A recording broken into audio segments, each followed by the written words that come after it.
Hello दोस्तों, मैं अंकित सिंह आप सभी लोगों का विजडम ऑफ स्टडी पर स्वागत करता हूं। दोस्तों, इस वीडियो के माध्यम से हम एक बहुत ही महत्वपूर्ण टॉपिक के ऊपर डिस्कस करेंगे। क्योंकि ये वाला जो टॉपिक है ये हमारा जो जीएस पेपर 2 होता है यूपीएससी का, उसमें अंतर्राष्ट्रीय संबंध और पड़ोसी देशों के बारे में रिलेशन कैसे होंगे उसकी बात कही गई है। साथ में यदि आप स्टेट पीएससी दे रहे हैं तो उसमें भी आपको वहाँ पर अंतर्राष्ट्रीय संबंध की बात कही जाएगी। तो उसी क्रम में आप स्क्रीन पर एक प्रश्न देख रहे हैं। प्रश्न यही पूछा जाएगा आपसे आपके एग्ज़ाम में, या इससे संबंधित किसी प्रकार का फ्रेमिंग करके पूछा जा सकता है। तो प्रश्न कुछ इस प्रकार है कि फिनलैंडाइजेशन क्या है, भारत और चीन के परिप्रेक्ष्य में इसे बताइए, तथा भारत और चीन को में जब भी कोई कन्फ्लिक्ट होता है तो दलाई लामा को लेकर जो मुद्दे होते हैं उसको लेकर के क्या क्या रिश्ते बनते बिगड़ते हैं इंडिया और चाइना के बीच में, उसको आपको बताना रहेगा। क्योंकि दोस्तों ये वाला टॉपिक एक ऐसा है जो कि आपसे इंटरव्यू में भी पूछा जा सकता है, उससे रिलेटेड कुछ फैक्ट पूछे जा सकते हैं आपसे। तो ये मेरा अनुभव रहा है। जब मैंने एसएसबी दिया था 5 दिनों का, तो जो मेरा इंटरव्यू था 1.5 घंटे का चला था। तो उस 1.5 घंटे में उन्होंने हर तरह से सवाल पूछे थे। हमारे आसपास के जितने पड़ोसी कंट्रीज़ होती हैं उनसे रिलेटेड सारे प्रश्न पूछ लिए थे जो कि बनने चाहिए। तो हमें पता होना चाहिए, खासकर चाइना से रिलेटेड हमारी जो भी प्रॉब्लम्स है हमें पता होना चाहिए। एक संशोधन चाहूँगा मैं यहाँ पर, इंडिया और चाइना के मध्य जो बॉर्डर है वो 3488 किलोमीटर का है। मैंने पिछले वीडियो में 35,000 बोल दिया था, तो बहुत ही ज़्यादा मिस्टेक हो गया था मेरे से ये, तो मैं उसके लिए क्षमा चाहता हूँ आप लोगों से। इंडिया और चाइना के मध्य जो बॉर्डर है वो 3488 किलोमीटर का है। चलिए अब मैं इस टॉपिक को स्टार्ट करता हूँ। तो देखिए, भारत और चीन, तो चीन की चिंताएं क्या रहती है हमेशा दलाई लामा को लेकर के। तो देखिए क्या होता है कि दलाई लामा को मैंने पिछले टॉपिक में भी बताया था कि दलाई लामा को भारत ने शरण दिया हुआ है। तो इसी को लेकर के चाइना का जो रुख होता है भारत के प्रति बहुत ही ज़्यादा एक एग्रेसिव हो जाता है। जब भी दलाई लामा का नाम आता है उनके सामने मीडिया सोर्सेज में या इंटरनेशनल लेवल पे जब भी नाम आता है तो वो बहुत ज़्यादा एग्रेसिव हो जाते हैं इंडिया की तरफ। तो उनकी क्या चिंता है दलाई लामा को लेकर के। तो देखिए, चिंता ये है कि चीन की चिंता एक का मुख्य कारण, सबसे बड़ा मुख्य कारण जो है दलाई लामा है। दलाई लामा को लेकर भी जो प्रॉब्लम है वो ये है कि दलाई लामा को भारत में शरण दिया है तो उसको इस बात से प्रॉब्लम है कि क्यों दिया है, क्योंकि दलाई लामा है जो कि तिब्बत के रहे हैं, और तिब्बत को जब चाइना ने वहाँ पर एनेक्स किया तो तिब्बत से छोड़ करके वो भारत आ गए थे। ये पूरी स्टोरी मैंने पिछले चैप्टर में बताया हुआ है। तो देखिए वर्तमान में क्या है कि दलाई लामा की उम्र बहुत ज़्यादा हो चुकी है, वो 80+ के हो चुके हैं। तो और ये 14वें दलाई लामा हैं। इसके बाद कौन दलाई लामा होगा ये पता नहीं है, क्योंकि दलाई लामा चुनने का जो अधिकार है वो दलाई लामा को ही है कि अगला दलाई लामा कौन होगा। लेकिन क्या होता है यहाँ पर कि चीन ने उनके लिए उनके उत्तराधिकारी के रूप में एक अलग से दलाई लामा का चयन कर लिया है। क्योंकि ये जो किया है वो चीन की सरकार ने किया है, और ऐसा आरोप लगाया जाता है कि जो वो नए दलाई लामा बनाएंगे वो कौन होगा, वो एक पपेट होगा। मतलब उनकी कही हुई बातों को ही मानेगा, कोई उसके पास ऐसे अधिकार नहीं होंगे जो कि वर्तमान में दलाई लामा के पास है। तो चीन अपने पंचेम लामा का निर्धारण पहले ही कर चुका है, जो कि मैंने आपको बताया है, जिसका स्थान तिब्बती आध्यात्मिक पदशोपन में दलाई लामा के बाद आता है। मतलब जो वर्तमान में दलाई लामा है उन दलाई लामा के बाद उसका नंबर आता है। तो हालांकि दलाई लामा द्वारा अपने उत्तराधिकारी के चयन की बात अभी तक नहीं की गई है। मतलब जो वर्तमान में 14वें दलाई लामा है जो कि धर्मशाला में रहते हैं, उनके द्वारा अभी तक कोई भी नया दलाई लामा कौन होगा उसके बारे में घोषणा नहीं किया गया है। हालांकि ये भी देखने में आया है कि दलाई लामा ये भी कह चुके हैं कि जरूरी नहीं है कि अगला दलाई लामा जो है वो पुरुष हो, अगला दलाई लामा महिला भी हो सकती हैं, ये उनके द्वारा कहा गया है। तो उनके उत्तराधिकारी कौन होगा ये अभी तक क्लियर नहीं है। उत्तराधिकारी जिसे तिब्बती जनता अपनी मर्जी से चुने ये उनका कहना है, जो कि वर्तमान में दलाई लामा है। फिर क्या है कि तिब्बती बौद्ध परंपरा के मुताबिक अगला दलाई लामा कौन होगा इसका संकेत जो है वो वर्तमान में जो 14वें दलाई लामा है यही देंगे। तो यहाँ से स्पष्ट हो जाता है कि चाइना के पास ऐसा कोई अधिकार नहीं है कि वो दलाई लामा को घोषित करे, ये तिब्बत की परंपरा रही है। दरअसल इसके बाद क्या होता है कि इस संबंध में चीन की चिंता इस बात को लेकर है कि शायद दलाई लामा अपने उत्तराधिकारी भारत से और संभवतः अरुणाचल प्रदेश से ही चुनेंगे। मतलब चीन को ऐसा लगता है कि जो दलाई लामा हैं अभी के वो दलाई लामा शायद वो तिब्बत से ना लेकर के भारत के अरुणाचल प्रदेश में रहने वाले लोगों में जो कि बौद्ध अनुयायी हैं उनमें से किसी एक को ना चुन लें। ये ऐसा डर चीन को हमेशा लगा रहता है। इसी को लेकर के चीन हमेशा जब भी दलाई लामा की बात आती है तो यहाँ पर वो अग्रेसिव हो जाता है भारत के रुख के प्रति। फिर इसके बाद क्या होता है कि देखिए यहाँ पे फलस्वरूप क्या होगा कि तिब्बती स्वतंत्रता आंदोलन का नेतृत्व तो एक ऐसे नए व्यक्ति के हाथ में आ जाएगा जो कि भारत के पक्ष में रहेगा। फिर चीन को खतरा है कि इससे आंदोलन को एक नया नेतृत्व मिल जाएगा जो कि भविष्य में उसके लिए मुश्किलें पैदा कर देगा। ये है चीन का रुख मानना। चीन का रुख क्या है कि यहाँ पर यदि कोई ऐसा दलाई लामा बन जाता है जो कि एक तो भारत सेंट्रिक हो जाए, भारत का पक्ष रखे और एक मजबूत हो और एक युवा हो, तो वह लंबे समय तक इस बात को मुद्दा बनाए रख सकता है। जैसे कि वर्तमान में दलाई लामा ने 80 दशक हो चुके, मतलब 80 के हो चुके हैं वो, और 1960 से जब वो भारत आए हैं तब से लगभग 50-60 वर्षों से वो इस मुद्दे को बनाए रखे हैं। तो ये इस बात को डर लगता है उसको चीन को कि क्या पता इस तरीके के फिर से एक लंबा संघर्ष ना उन्हें झेलना पड़े। अब यहाँ पे हम बात करते हैं कि तो हमने चीन के जो मुद्दे थे उसके बात कर लिया। अब हम बात करते हैं कि भारत की क्या चिंताएं हैं। तो देखिए भारत की चिंता ये है कि उत्तर में भारत चीन के साथ एक लंबी सीमा साझा करता है। जैसे कि मैंने बताया आपको कि भारत और चीन के मध्य 3488 किलोमीटर का सीमा है जो कि साझा करता है, और इस क्षेत्र में सीमा सुरक्षा जो है भारत के लिए वो हमेशा से जटिल मुद्दा रहा है। क्यों रहा है? देखिए जब भी आप उत्तर की तरफ जाएंगे ना, आप जाएंगे यहाँ पर लद्दाख में, जम्मू एंड कश्मीर में, इसके बाद उत्तराखंड में, तो ये वाले जो पूरे एरिया है ये किस प्रकार की, ये पूरा हिली एरिया है। आप मैप में देखेंगे तो ये पूरा एरिया कैसे है, ये पूरे के पूरा पहाड़ी एरिया है, पूरा हिली एरिया है, हमेशा बर्फ़ जमा रहता है। तो यहाँ पर ट्रैकिंग करना, यहाँ पर सुरक्षा करना बहुत बड़ी चुनौती होती है। तो ये एक मुद्दा रहता है। कभी कभी इस क्षेत्र में चीनी सेना आक्रमण भी कर देती है, जैसे कि अभी हमने सुना है।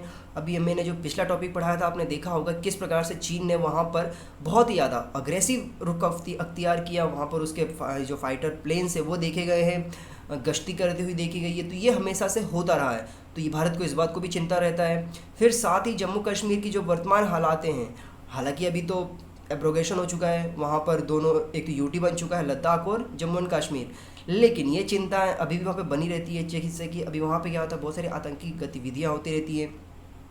तो ये चिंता हमेशा से उत्पन्न थी, पहले भी थी और अभी भी है। फिर भारत और चीन के साथ किसी संभावित भूसामरिक टकराव हमेशा बनते रहते हैं।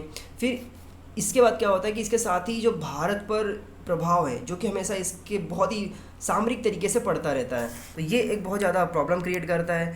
फिर मतलब अरुणाचल प्रदेश और चीन का दावा क्या है, जो अरुणाचल प्रदेश है और चीन है इसको लेकर के क्या विवाद है, ये हम समझने की कोशिश करते हैं। तो देखिए अरुणाचल प्रदेश में चीन का एक बहुत ही पुराना दावा रहा है, आज से नहीं है। चीन हमेशा से क्लेम करता रहा है कि अरुणाचल प्रदेश उसका हिस्सा है। इसका क्या कारण है? तो देखिए उसका कारण ये है कि आपने सुना होगा, हिस्ट्री में पढ़ा होगा, मैंने पिछले टॉपिक में पढ़ाया है कि 1962 में भारत और चीन का एक युद्ध हुआ था। उसका जो तत्कालिक जगह था, कहाँ से स्टार्ट हुआ था, नॉर्थ ईस्ट फ्रंटियर एजेंसी, जिसे हम नेफा कहते हैं। नेफा से जब भी आपसे पूरा नाम पूछा जाए तो उसका नाम क्या है, नॉर्थ ईस्ट फ्रंटियर एजेंसी। नेफा के लगभग आधे क्षेत्र पर कब्जा कर लिया था चीन ने 1962 के युद्ध में, और साथ ही जो था कि चीनी सेना तेजपुर तक पहुंच गई थी। तेजपुर एक जगह है जो कि अरुणाचल प्रदेश का है, वहां तक ये पहुंच गई थी। तो 21 नवंबर 1962 को चीन ने एक तरफा युद्ध विराम की घोषणा कर दी। युद्ध विराम की घोषणा करने से पूरे पश्चिमी अरुणाचल प्रदेश ने अपनी सेना हटा ली और इस क्षेत्र में युद्ध के से पूर्व की स्थिति बहाल कर दी। मतलब क्या हुआ कि देखिए जो ये युद्ध हुआ था नेफा में 1962 में, चीन ने क्या हुआ कि एकाएक 21 नवंबर 1962 को अपनी जो युद्ध है वो ख़त्म करने की घोषणा कर दी और इसके साथ साथ अपनी सेना हटा दी। दोस्तों इसके पीछे आपको मैं थोड़ा सा वर्ल्ड हिस्ट्री में लेके जाऊंगा। वर्ल्ड हिस्ट्री में इसलिए लेकर के जाऊंगा कि आपने देखा होगा क्यूबन क्राइसिस, आपने क्यूबन क्राइसिस सुना होगा, जो कि 1960 के दशक के आसपास स्टार्ट हुआ था, जो कि अमेरिका और ब्रिटेन, अमेरिका इसके बाद रशिया, ये दोनों के दोनों जो कंट्रीज़ हैं और खासकर यूरोपियन कंट्रीज़ ये फंसे हुए थे क्यूबा में क्राइसिस में। मतलब वहाँ पर एक वॉर छिड़ा हुआ था और उसी समय युद्ध होने का मेन कारण ये था, भारत के हारने का कारण ये था कि 1962 में जब युद्ध हुआ था तो उस समय ना तो अमेरिका मदद करने आ सका भारत की और ना ही यहाँ पर रशिया आ सका। चूँकि अमेरिका तो बहुत ही मुश्किल था आना, लेकिन रशिया हमारी मदद नहीं कर पाया क्योंकि वो 1962 के युद्ध में फंसा हुआ था क्यूबन क्राइसिस में। इसीलिए यहाँ पर चाइना को यहाँ पर विजय प्राप्त हो गई। लेकिन ख़त्म क्यों हुआ मैं आपको बता दूँ कि 21 नवंबर 1962 को ख़त्म इसलिए हो गया क्योंकि यहाँ पर जो क्यूबन क्राइसिस था, जो कि यहाँ पर 1959-60 से चलता हुआ आ रहा था, वो लगभग इस समय नवंबर तक आते आते 62 में वो ख़त्म हो चुका था। तो चाइना को इस बात का डर था कि यदि यहाँ पर अमेरिका या फिर रशिया या फिर कोई अन्य कंट्री भारत की अगर मदद करने आ जाएंगे, तो यहाँ पर ये इनका जीता हुआ जो भी यहाँ पर वॉर है, जो युद्ध है, मे बी उनको यहाँ पर टाई या फिर हार के रूप में देखना पड़ जाए। तो इसीलिए यहाँ पर जो 1962 का युद्ध था, एकाएक 21 नवंबर 1962 को चाइना के द्वारा रोकने का एक यही कारण है, जिसके द्वारा चाइना बैकआउट हो गया और उसने युद्ध से बाहर अपने आप को ले लिया। ये इसका मेन रीज़न है। और इसके साथ साथ देखिए, यहाँ पर ये तो मैंने आपको बता दिया, थोड़ी सी वर्ल्ड हिस्ट्री में लेके गया था मैं आपको।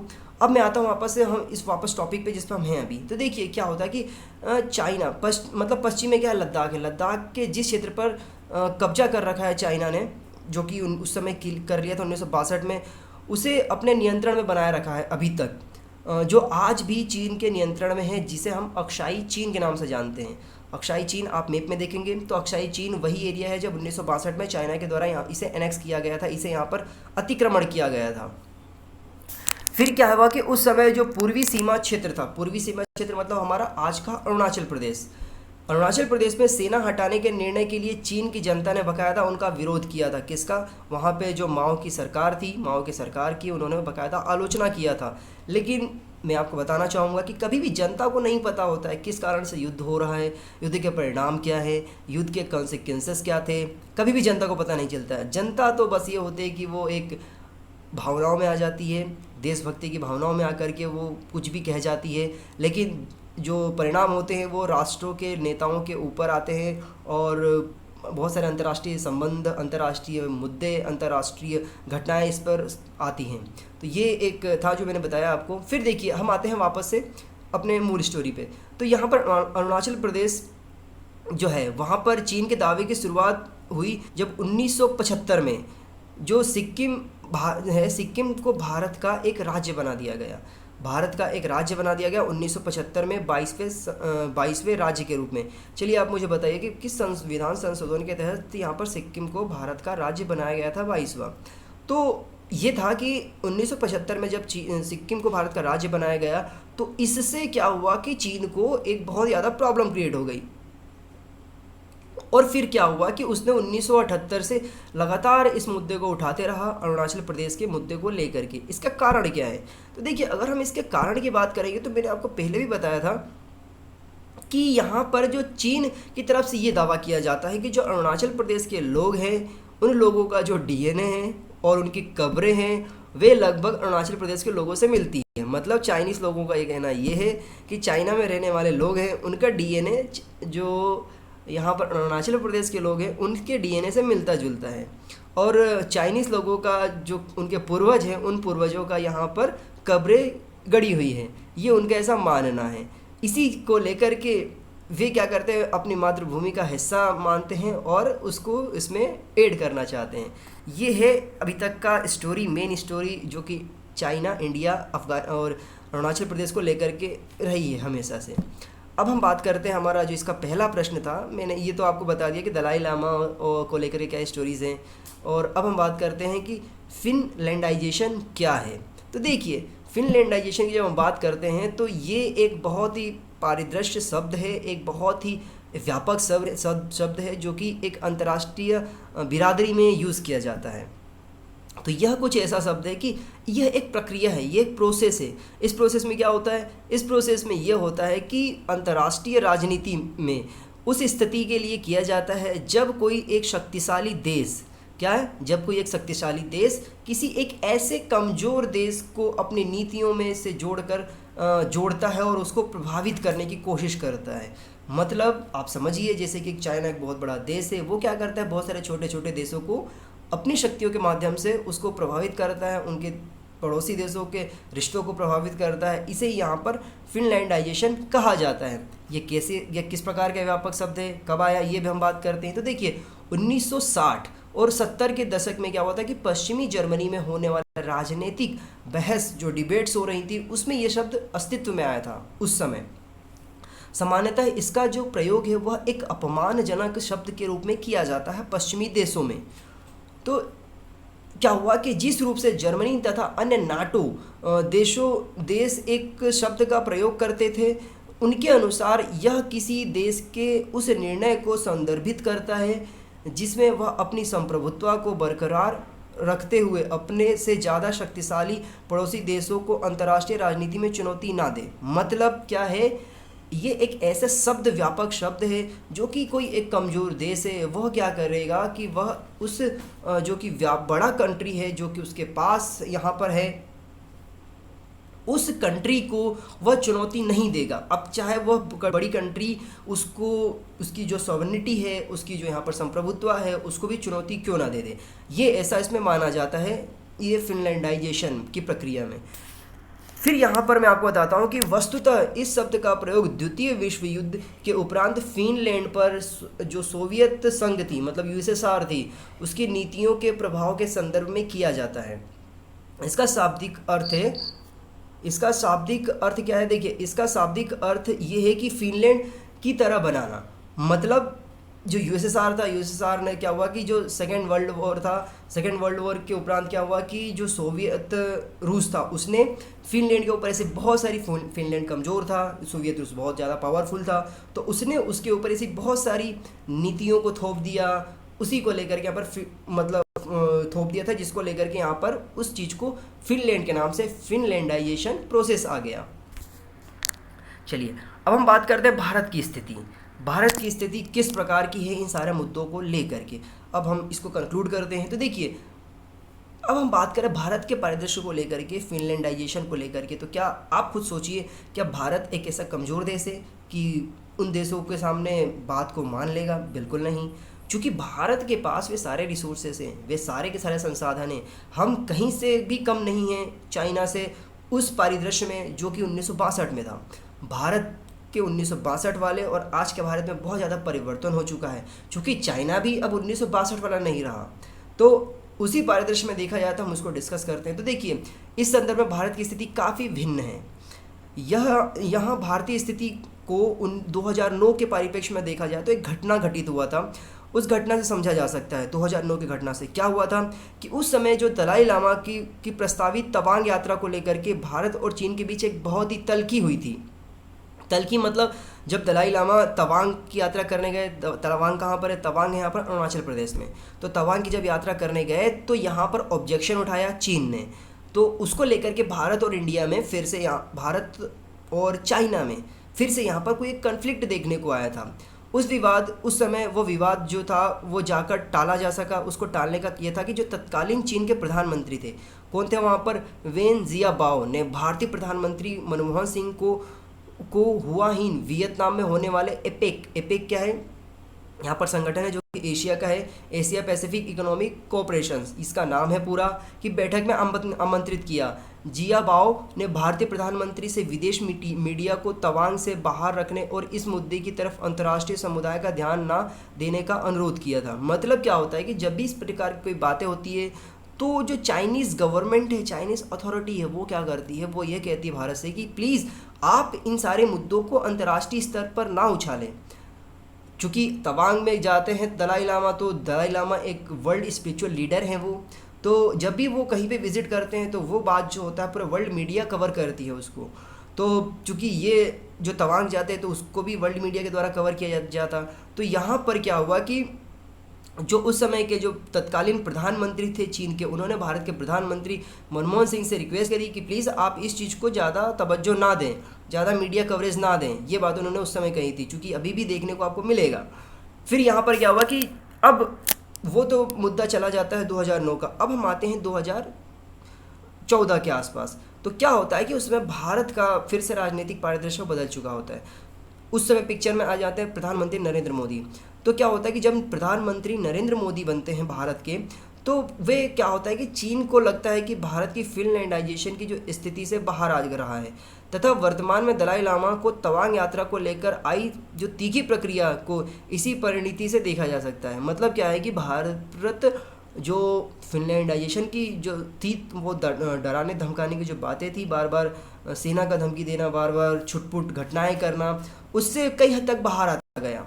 आपने 2017 में भी देखा होगा कि 70 दिनों तक लगभग भारत और चाइना की जो सेना है दोनों ही यहाँ पर डोकलाम में स्टैंड ऑफ पे रही, दोनों सेनाएं आमने सामने वहाँ पर लगी रही। तो देखा जा सकता है, समझा जा सकता है कि फिनलैंडाइजेशन मतलब एक मजबूत राष्ट्र के द्वारा एक कमज़ोर राष्ट्र को जो डराने की धमकाने की जो नीति थी वो एक कई हद तक अब भारत के परिदृश्य से बाहर होता जा रहा है। भारत अब वो भारत नहीं रहा जो पहले कहा जाता था। भारत एक कूटनीतिक रूप से भी यहाँ पर बहुत ज़्यादा मजबूत हो रहा है। चूँकि ये सारा जो टॉपिक है दोस्तों ये हमारे लिए बहुत ज़्यादा महत्वपूर्ण रखेगा, चूँकि ये जो सीरीज़ है मैं चाह रहा हूँ कम से कम इस पर 7 से 8 10 एटलीस्ट 10 जितना भी हो सके उतने टॉपिक कोशिश करूँगा कवर करने की। हर एक मुद्दे पे बात करना चाहूँगा मैं आप लोगों से, एक एक विषय पे बात करेंगे ताकि चीन के ऊपर जो भी यहाँ पर बातें हैं उन बातों को आप समझ सकें। चीन एक ऐसा विषय है जिससे संबंधित आपको प्रीलिम्स में, मेंस में, इंटरव्यू में आपसे सवाल पूछे जाएंगे। इवन जब आप निबंध लिखेंगे तो भी आपसे ये सवाल पूछे जाएंगे ही। तो आप इसको जिस भी एंगल से हो सके 360 डिग्री से हो सके आप इस टॉपिक को समझ लीजिए, अदरवाइज़ ये आपको दुख दे जाएगा और ऐसा दुख देगा कि सिलेक्शन भी रोक सकता है। सिलेक्शन कराइए, चीन को मात दीजिए, चीन की नीतियों को मात दीजिए, भारत को सुदृढ़ करिए, यही हमारी सबकी योजना है। तो इस योजना को पारदर्शी करना है, इस योजना को सफल करना है तो बाकायदा हमारे साथ जुड़े रहिए।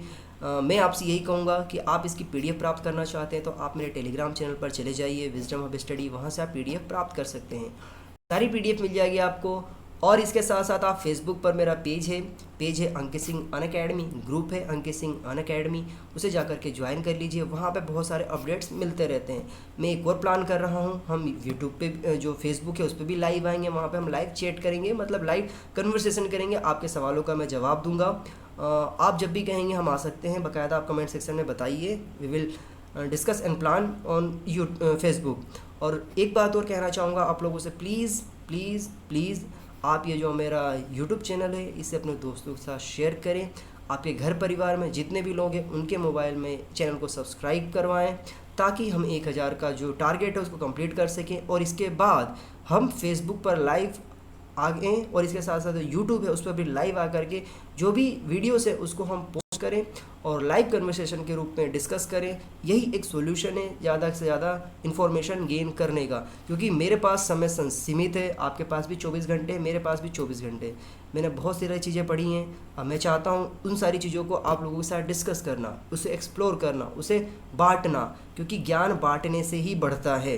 मैं मेरे पास रख के सीमित रख लूँगा, मैं सिलेक्शन करा लूँगा, मेरा ही हो जाएगा। लेकिन यदि मैं आप लोगों के साथ शेयर करता हूँ आप लोगों को भी फ़ायदा होगा। किताबें बहुत महंगी आती हैं, सभी अप्रोच नहीं कर सकते, सभी नहीं खरीद सकते और सीमित होती हैं। तो हमें कोशिश करना चाहिए कि अगर एक किताब है हमारे पास तो उस किताब को पढ़ के उसमें से अच्छे कंटेंट निकाल के हम उसे शेयर करें। ये मेरा ऑब्जेक्टिव होता है, ये मेरा उद्देश्य होता है, क्योंकि पढ़ेगा इंडिया तभी तो बढ़ेगा इंडिया। बस चलिए मिलते हैं फिर से एक नई वीडियो के साथ, एक नई टॉपिक के साथ, फिर से इसी समय मुलाकात होगी। हैव ए गुड डे, जय हिंद, जय भारत।